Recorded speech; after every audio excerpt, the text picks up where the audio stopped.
Hey, everybody, welcome to the show. Welcome to the show. Our last discussion, we were talking about fishing techniques and that um, wild fisheries some estimate that by 2050, the wild fisheries would be pretty much too not cost effective to pretty much catch wild caught fish anymore because the price of wild caught fish is getting too high a price for the average consumer.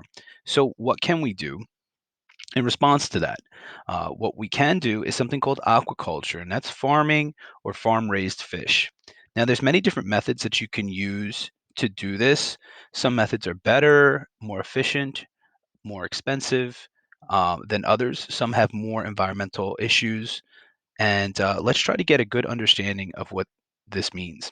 First off, what type of fish can you raise in captivity that do well?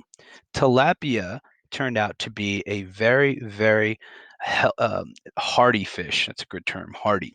Uh, and I don't know if you know what tilapia look like, but they look like a cichlid, similar to an Oscar. If you ever went to a pet store, similar to an African cichlid, but quite larger, they can grow significantly big, about a pound in a year, or a pound and a half in a year, is typically the uh, the rate at which they can grow. So harvest size could take up to, well, when I did it, it could take up to a year. I'm pretty sure there's probably better methods that they use now, and they could probably harvest them a lot quicker. But anyhow, so tilapia is the number one farm raised fish in the world, and salmon would be the second one.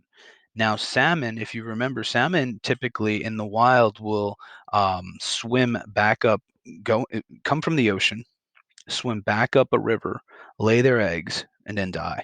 And then when their eggs are born, they're born in fresh water.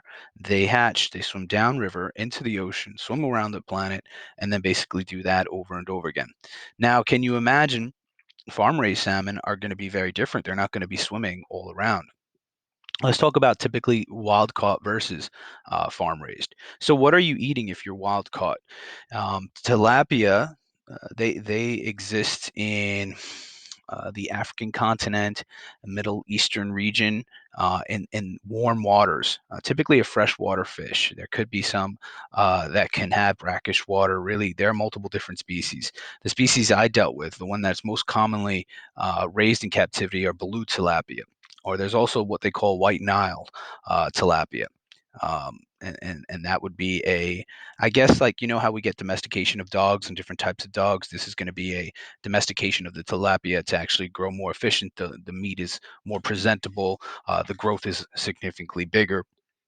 But I digress. The blue tilapia is the most hardy. When I say hardy, that means that they could withstand a great deal of stress, so the water parameters don't necessarily have to be that clean. If that, I'm not trying to say they want to live in dirty waters. What I'm trying to say, it's easier to raise them because, let's say your tank does get dirty, or they're living in close proximity with each other. So when there's a lot of defecation, um, that water might not be that clean. Well, they have a high resistance towards, let's say, the water quality not being, let's say, pristine waters. And so because of that, they're the number one farm raised fish. They grow very quickly as well. Food for thought, males grow a lot quicker than females. That's a really cool thing. So typically, farmers only want to raise males, and they will cull the females or make more food from them. Tilapia are also omnivorous, so they're going to be eating, they could eat anything. They'll eat anything that's smaller than them. They'll eat each other as well. Other interesting fun facts is that tilapia are mouth breeders, if you will, mouth brooders. And the female will lay her eggs. The male will um, fertilize those eggs. The female will then pick up those eggs in her mouth, and she will not eat, and she will bubble them in her mouth and protect them. And when they start, um, when they're born, they will swim out her mouth, and she will protect them until they get to that ripe old age where they'll just swim off on their own. So really cool fish. I was able to breed them about four different times. And the way you can tell a female was holding eggs is that you would feed the fish. All the fish would dart to the top, except a female who's holding who's holding fry. That's a term used to describe baby fish. So one, the females are smaller, so you're like, oh, why is that small one on the bottom? And she looks perfectly healthy, but she's not eating, and so you can tell that they have fry in their mouth. Interesting. So how do you get those babies in another tank? Because all the other tilapia, and tilapia are very aggressive fish. If you ever tried to raise African cichlids and you put them with a non-aggressive fish, the African cichlids are going to basically tear that fish apart. An Oscar is a very aggressive fish. So anyhow, what you need to do if you wanted to try to raise these things is you're going to have to try to separate that female. So you're gonna have to net her or isolate her. When you net her, she's going to, that means take a net and try to grab her out of the tank. She's gonna spit the babies out. So it's a quick method. I I net her. And I have a 5 gallon bucket of water. I net her quickly and put her in that water. She's then going to spit the babies out. I then remove her, put her back into the tank, and the babies are going to be in that bucket. The babies, depending on their age, may be able to free swim. They're still attached to the egg yolk, so they're going to be getting nutrients from there. But typically, they want to be exposed to a bubbling um, effect, a lot of water, a lot of dissolved oxygen. So you could put them in a bubbler of some sort in the tank, and now they're going to be protected from the other tilapia that might have eaten them in the tank. This image that we have here are some storage tanks that are perhaps in a river, and they're not, let's say, in captivity. They're not in a tank. I had mine in a tank, and so I was leaving the wilderness by itself. I wasn't really harming the wilderness, and all my wastewater, when I would do water changes, I would typically either drain to the garden that we have here, and so I wasn't really creating a problem, an environmental problem. But in raising tilapia in captivity, if we use it in a river, now this is this type of strategy, the the excess food or all the feces that is made by the tilapia, because we are keeping a lot of them in close captivity, and that's another thing why we use tilapia, because they don't get stressed out when they're living in close proximity with each other. So there's going to be a lot of waste produced. So imagine like a CAFO, but now we're having kind of like a CAFO in a in a tank. Now, because they're in close proximity with each other, there could be a lot of disease or parasites, parasites, parasites, parasites. Speaking of parasites, um, you could have water fleas that are in their in their gills, and even if you buy a fish from a pet store, typically they, depending on the pet store, if they're keeping their water w- right, it might be exposed to parasites like ick. Ick is ICK, and that's I believe it's a type of protist that infects fish, and typically they have like, the fish will have white spots on them, and then they look like they're growing like a mold on top of them, and then ick will basically kill them. Typically 2 weeks after you get them from the fish store. If I buy fish from a pet store, I'm always going to treat them for ick. I never really try to get that many fish. If I buy fish, I'm buying all fish, and I'm going to settle with those fish. Treat the tank once. I don't like to treat my tank many times. But anyway, I digress. If you have tilapia, um, and they're in the wild, and since they're not in the wild, but they're in captivity, but they're in the river, and they're in close proximity with each other, this is like a breeding ground for parasites, water fleas, tapeworms, a bunch of different things. So this is, I'm trying to give you pros and cons, and this could be a con. So parasites like tapeworms, water fleas, ick, could proliferate in a tank like this, and there's going to be a lot of waste. And so you're feeding these fish because you want them to grow very, very quickly. So all that waste is going to now go into that body of water, and that will increase the nitrogen, phosphorus, and potassium in that area. And so you could have a little bit of water pollution because of that. Okay. And so tilapia, it's a great thing. Tilapia is relatively cheap in comparison to salmon right now. And salmon, wild caught salmon, and the prices might not, depending on when you see this lecture, the prices for wild caught are roughly $20 a pound for wild caught.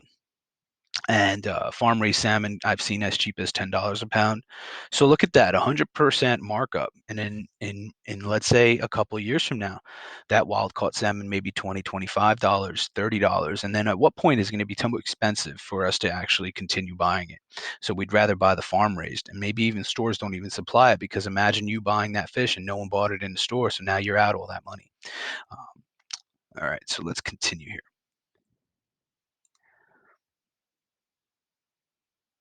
So we're still going to be talking about aquaculture. But now I'm going to change it from talking about tilapia and talking about salmon. Well, remember how we were talking about GMOs as well? One thing they're working on right now is genetically modifying the salmon. They're genetically modifying the salmon because it can grow faster than, let's say, a typical salmon. So here's an image I got from online. Take it with a grain of salt, but a genetically modified salmon could grow 24 inches, 6.6 pounds in the same amount of time. A regular salmon, a regular farm salmon, can grow 13 inches, 2.8 pounds. So this is a big difference. Okay, so there is a push for genetically modification of salmon. I know they're also being genetically modified. Now, what does a salmon eat in the wild? Salmon are going to eat other fish. They're going to eat worms. They're going to eat a lot of bugs. They're going to eat a lot of, they may eat like some mollusks. Um, but in captivity, that would be very expensive for us to have to go catch that. So they are genetically modifying salmon to actually eat corn as well. Whoa, that's crazy when you think about it. But yes. So anyhow, it's just another look. They could genetically modify them to grow very quickly. And remember how I was telling you it takes about a year to raise tilapia. I'm certain that they're genetically modifying tilapia too to grow faster too. I grew my own. They were not genetically modified, but I know there's better practices that could possibly harvest those a lot quicker. All right. Okay. Now another thing that you got to worry about when you're having um, genetically modified organisms in captivity is that, what if one of them escapes? What if one of them escapes and mates with a wild caught one? So this is a problem, right? So let's say a domesticated animal goes and mates with a wild animal, and the result might be a hybrid of some sort that may actually cause problems or reduce genetic biodiversity, right? So that one might be better, might be worse, may influence that genome somehow. And so this was another picture I found online, and it's called Hogzilla. Okay, and this is, I believe, it was a 2,000-pound pig, and this young boy killed it. He was hunting. It's a boar, and we wondered, like, how did a pig get so big? And look it up. You could Google Hogzilla. I think there were two that were close to this size. I hope there's no hoax or anything like that, but the logic is still there. Some of these, so what is thought to have created this was a a a genetically modified pig, a regular pig that escaped, mated with a wild boar, and the result would be Hogzilla. And sometimes the genes are going to now mix spontaneously, and then you get this giant thing. Can you imagine this thing? I want to ride this thing. This would be the coolest thing in the world. Oh my gosh, I'm just reminding myself, and please don't judge. There's a game, was it Clash of Clans? And then there's Hog Riders. You can Google that.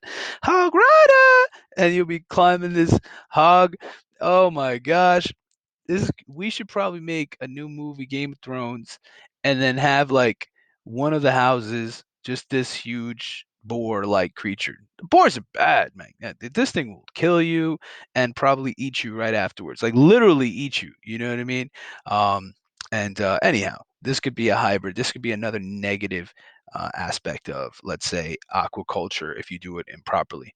Of course, there are right ways to do aquaculture that can minimize all these effects, but knowing both the pros and cons. So what would be the pros? Well, the pros would be that we are no longer putting a strain on wild fisheries, so this is giving them a chance to come back. We are making a fish more affordable. We are growing fish faster. We are being able to harvest that. There are actually even some green jobs, and that's far reaching, but if they ever ask for a um, a economical benefit You could possibly say jobs as typically on a in a rubric. So we could think about aquaculture jobs being available for that. All right, let's continue. All right.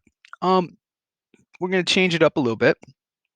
And we're going to, I believe we've covered ecosystem service functions, but I really want you to know some vocabulary in regards to forests as valuable resources. Okay. Forests are just really, really valuable. I mean, without forests, we're not going to have any wood. Without wood, we're not going to have timber. We can't build homes. Trees are going to also give us tremendous amounts of food. I love my bananas. I need a banana almost probably every day, and there in our my Hispanic culture, we eat something called plátanos and plátano maduros, which are sweet bananas. Um, and we love them so much. Anyhow, they also provide us with oxygen.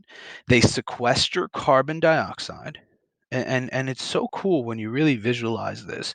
They take air and make wood.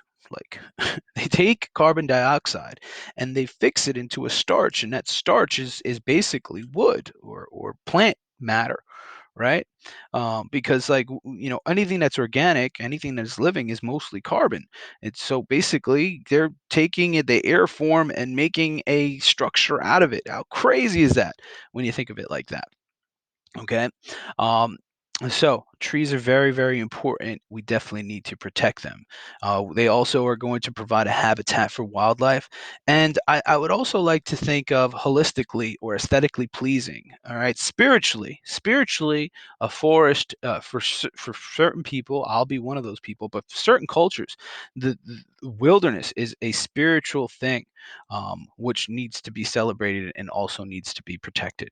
And so these are all ecosystem service functions of forest. Please know some of these. Okay, let's continue. All right, we're going to move towards a term of irrigation methods. All right, and irrigation is a fancy word to describe the movement of water. Typically, when we're talking about irrigation, we're talking about moving water for farming. All right. So there are four methods that you need to know, and I want you to be able to identify them by sight and explanations. Okay. If we're talking about water usage, and a lot of our water is used for agriculture. Okay. And so 70% worldwide of our water is used for agriculture, 20% uh, industry, and a roughly 10% domestically. So domestically would be, let's say, when I brush my teeth, when I cook, when I flush the toilet. So most of our water is going to be used for irrigation. Agriculture irrigation. Okay. Now the four methods are flood, drip, furrow, and sprinklers. They all have their pros, they all have their cons. Let's go through those pros and cons. Okay. And they're all different and you need to know these differences so you can compare them. All right. First off, certain crops actually do better with certain different types of irrigation methods. For instance, rice paddies. All right. Growing rice uh, d- involves like flooding fields. So you wouldn't use something like a drip irrigation method. You wouldn't use something like a sprinkler with that. Instead, you would use either furrows or flood irrigation, and most likely flood irrigation. And some other crops would prefer another type of irrigation. Okay, so just have that in the back of your mind as well. Now, with that in your mind, depending on your country, you may have more funds to devote towards something or others. Okay. So here are two different methods. One is called drip irrigation on the left, and on my right, we have flood irrigation. Okay. In drip irrigation, this is expensive. It takes the well thought out plan. It takes a country that has resources to basically afford and make these certain things. And so this would be in a more developed country, drip irrigation is very expensive. So understand that. But this also conserves a lot of water. So if your country does not have a lot of water, or it's expensive, your water, in our Midwest, since our aquifers are decreasing in size, Water is becoming more and more expensive, and so this is a cool method. I've seen it in Jersey, I've seen this in Georgia, I've seen this in North Carolina. So drip irrigation is going to be a way to conserve water. Why would you want to conserve water? Well, water is getting more expensive, and this happens when our aquifers are not recharging. Why are they not recharging? Usually, water is diverted um, and going directly into a river by channelization and a lot of pavement instead of allowing rain recharge zones like dirt and everything's getting covered up by pavement, which doesn't allow groundwater to seep in. So when that happens, water prices increase. So what can you do to try to reduce the cost of water or reduce the use of water? And this is a method, drip irrigation. Well, in drip irrigation, well, what really sucks up the water in a plant? The roots do. So in drip irrigation, you're going to have these pipes. It's like a skeleton. These are typically like plastic pipes or even hose that have little holes in them. When you turn the water on, they're slightly buried, but they're facing down towards the roots of the plant. So just like it said, this is drip irrigation. It feeds the roots, and that's what basically needs to be watered in crops. And so you don't waste a lot of water here because instead of spraying the leaves, now if you spray the leaves, then a lot of that water is going to basically evaporate. So this is more purposeful if I actually bury that water and that water is just going around to the bottom, right to the roots. Okay, certain crops are going to love this. And drip irrigation, most expensive, most developed countries, conserves water. That's what's basically you should understand. All right, requires prior planning. All right, and it's typically going to be in developed countries. Now, flood irrigation, different. It's on this side. That's pretty much when you're just going to flood that field, and certain crops will do well in flooded fields. So this is a low technology, and let's say developing countries typically are going to use something like this. Where do we have a lot of rice grown? We do have a lot of rice grown in California, but a lot of our rice comes from Asia. This is a method used to grow there. And rice, now notice that this is all flooded. And I'm just going to take this as a segue to introduce that rice paddies often produce methane. And so I know methane is becoming a hot topic, so just understand that a lot of methane is produced in that. Why? Because as this floods, a lot of decomposition is occurring, and that vegetative matter gets on top of each other, anaerobic respiration is occurring, and then basically we're going to release some of that methane as a result of that. All right. Okay, so we have two out of the way here.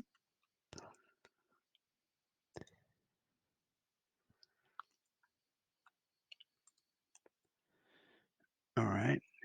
And now let's go through two more. Furrow irrigation is very similar to a flood irrigation, but you're pretty much, let's say, um, digging like these, what would you call them? Treaches,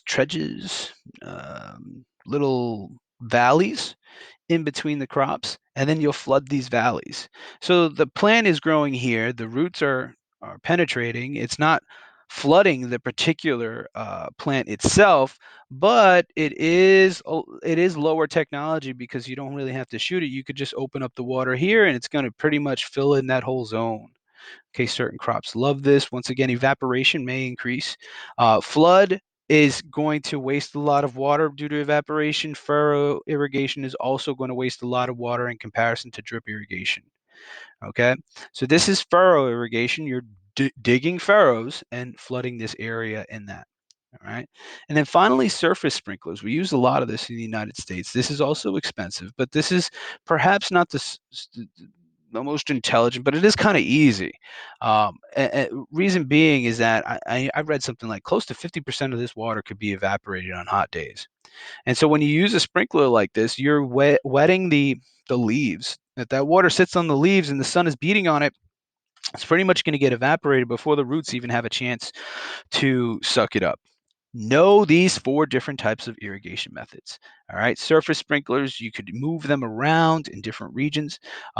Furrow irrigation is low tech, surface sprinklers and drip irrigation, high tech, flood irrigation, low tech in that aspect. All right, all right, let's continue.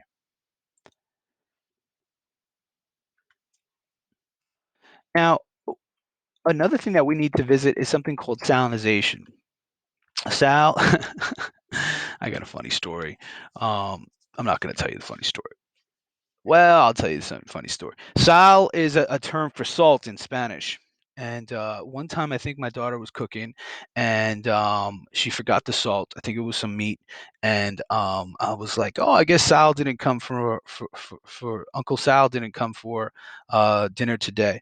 And we all laughed, and I guess it wasn't as funny as it was at the house. But everybody was like, "Who's Uncle Sal?" And I was like, "The salt that's missing from this meat." And she was only 8 at the time, so we keep bringing it up, and of course, it's great to tease your daughter like that.